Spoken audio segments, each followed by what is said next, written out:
علمتني كيف الكلام يصبح فرس يجري ما يتعبش، كيف الدموع تصبح جرس تصرخ ما تنزلش، كيف الآهات تصبح خناجر تترشج في ميزانة العدل اللي مالت يمكن في يوم تتعدل.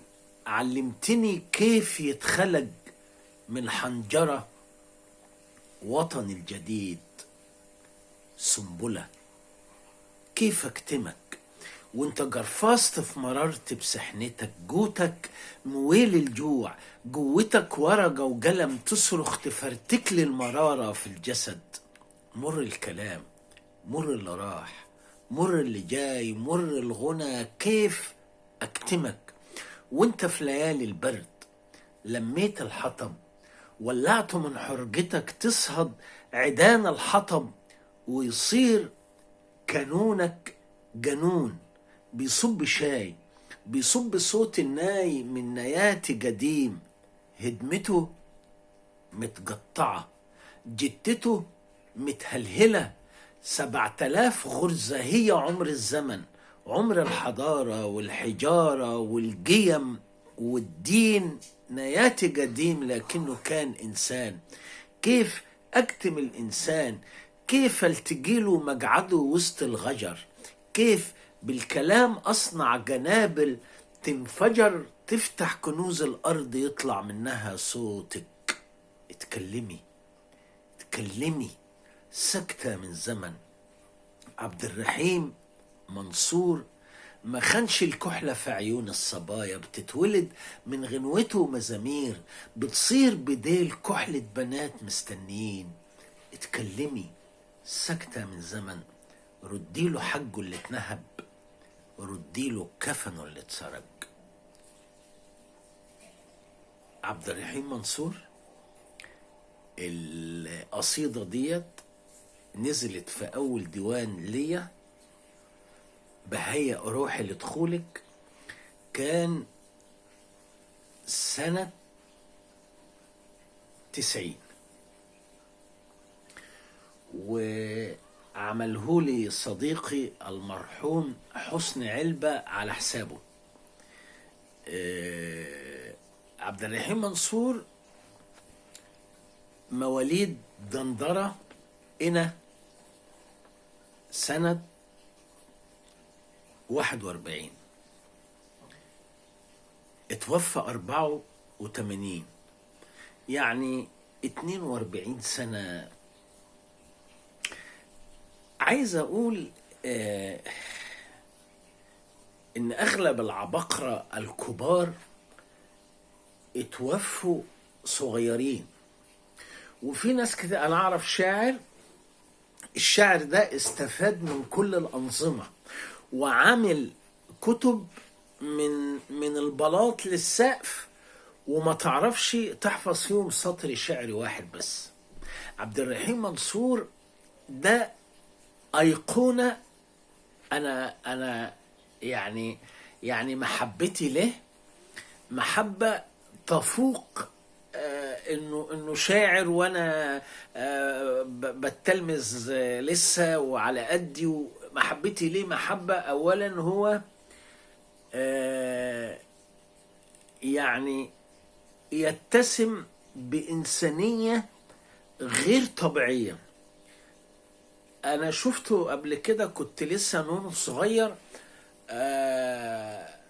يكاد يكون ما كانش بيتكلم. يعني هو دايما هو كده، تحس ان هو شخص مهذب كده وشخص يعني شخص في حاله. يعني مش جديدة الكلام اللي انا هقوله قلته قبل كده. والمرحوم بإذن الله لويس جريس جوز الفنانة العظيمة العبقرية سناء جميل،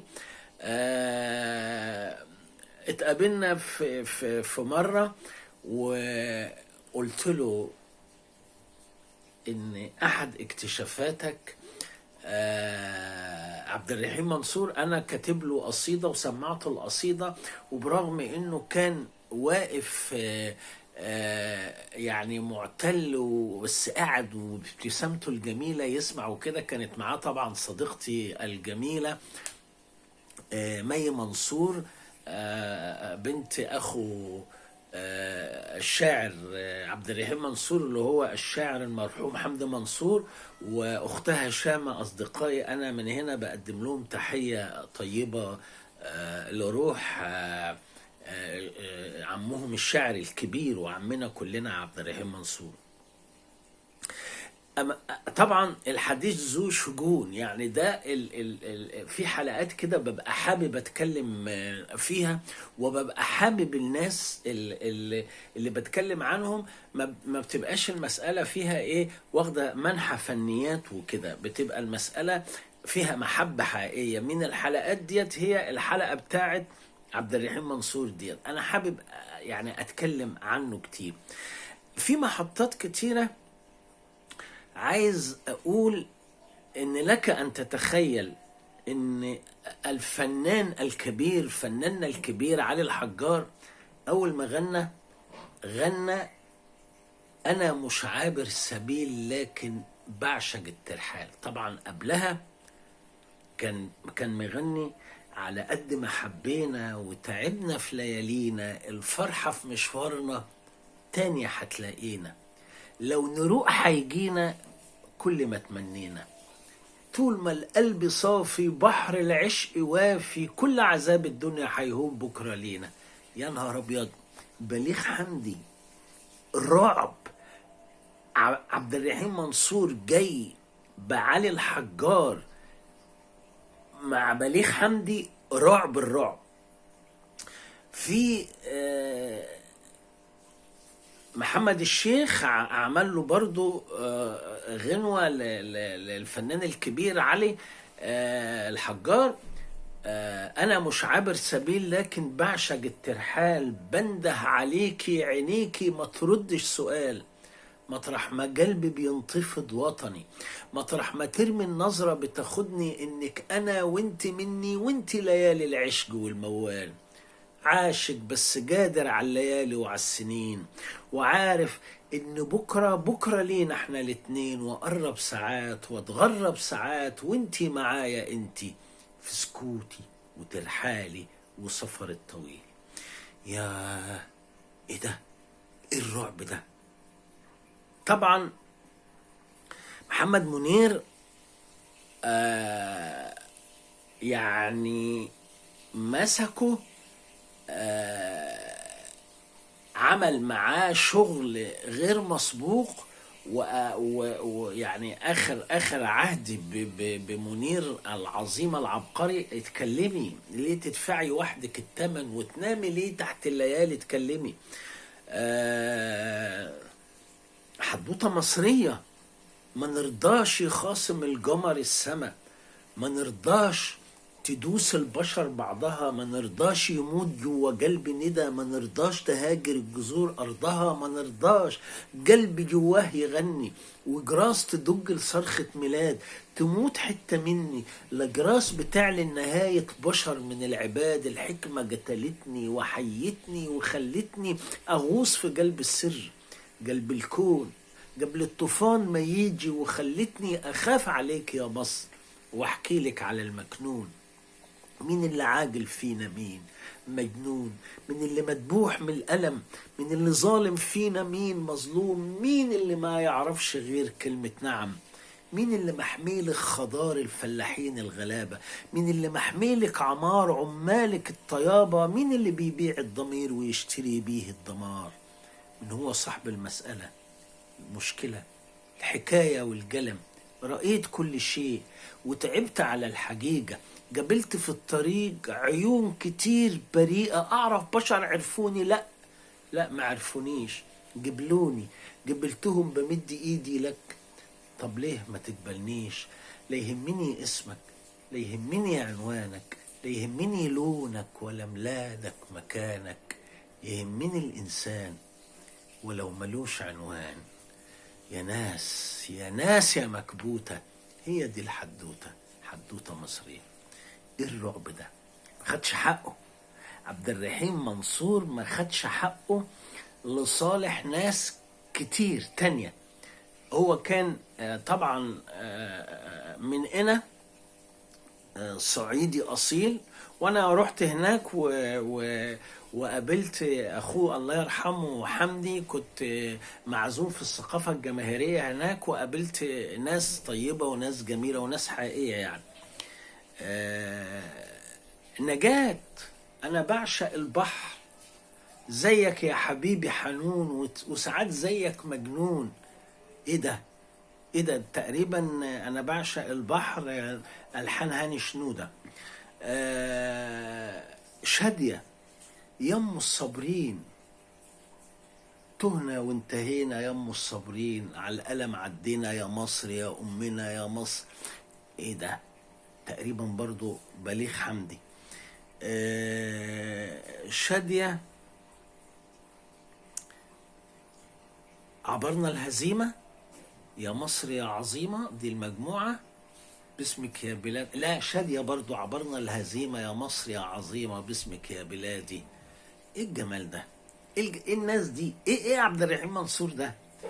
ايه عبد الرحيم منصور ده؟ احنا عارفين الحكاية بتاعت بسم الله الله اكبر وانا على الربابة بغني. طبعا بليغ حمدي احد مجانين مصر واحد محبين مصر.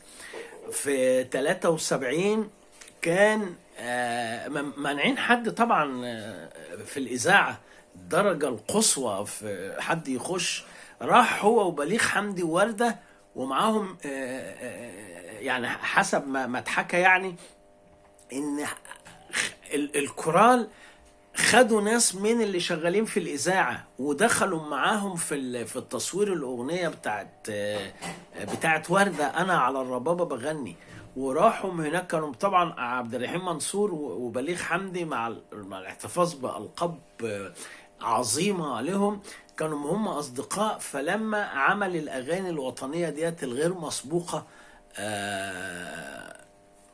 وأنا على الربابة بغني، يعني الراجل ده يعني انا احد تلامذته الصغيرين اللي قد كده، في ان انا الحبيبه ديت ما هيش واحده عندها شعر وعينين وواقفه، لا الحبيبه ديت موضوع شامل كتير. انا احد تلامذته في المساله ديت يعني. انا مش عارف يعني انا بلم بس دماغي بسرعه، وبلم دماغي وبلم موضوع عبد الرحيم منصور، لان موضوع عبد الرحيم منصور ده موضوع محتاج وقت، يعني محتاج وقت كتير، محتاج حلقات كتير. بس انا بلمس بسرعه كده على ان التجربه غير مسبوقه. قانون الصدفه لعب معاه دور كبير، ان الكاتب الصحفي المرحوم لويس جريس لو ما كانش بعد 67 رايح وبيكتشف الناس وهو قال لي انا كمان جبت يحيى الطاهر عبد الله وقال لي اسامي كتيره وجاب لي سيره امل دنقل برضه، يعني وانا مصدقه ان الشعراء الصغيرين الشباب دول بيستنوا اي شباك امل او اي شعاع بيخش منه علشان ينطلقوا الى القاهره، وانطلقوا وكانوا. وعبد الرحيم منصور حدوته مصريه ملهاش اول ولا اخر، وهو فعلا محتاج حلقات، لانه هو كتب لكتكوت الامير، وكتب لعايده الشاعر، وكتب لسميرة سعيد. التجربه بتاعته هي تجربة 40 سنة أو 45 سنة. سبحان الله سبحان الله. وربنا يرحمك يا عم عبد الرحيم يا عظيم، بحق ما متعتنا وبحق الأيام الجميلة المفترجة بتاعت ربنا، إنه يرحمك يبعت لنا، يعني يبعت لنا الخير كله، مع اني انا يعني عندي امل برضو، بس يعني يلا بشكر كل أصدقائي اللي حبوني أتكلم تاني على حبيبي عبد الرحيم منصور، وكل سنة وانتم طيبين، وأشوفكم على خير في فيديو تاني إن شاء الله.